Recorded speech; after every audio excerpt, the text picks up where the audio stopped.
You're watching UNICEF television. It's Tuesday morning and these children are warming up for a day of study at a primary school in the heavily populated neighborhood of Abobo in Abidjan, Ivory Coast. Once they pass fifth form, they will have to present their birth registration papers. This means at least half of them will not be able to present the state exams and continue their schooling.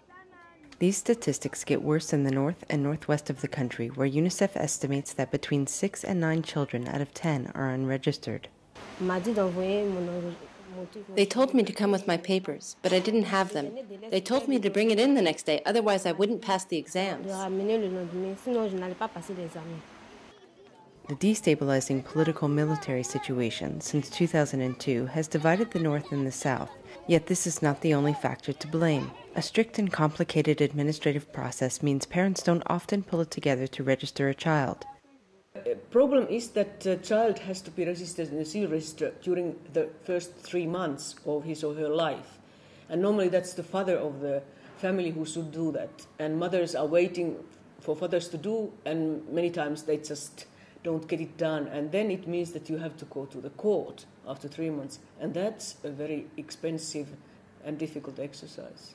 Even if a parent had the time and money it would cost to do the registration, many cannot travel the distance required to make the formalities in the birthplace of the child. Adama Coulibaly has been the caretaker of his unregistered nephew, whose father denied paternity at birth.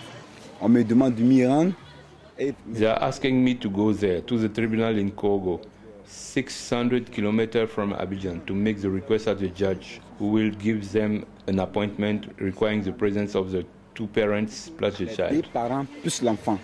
Children chased from school are more likely than not forced to work. This often means technical work as a laborer, mechanic, or seamstress.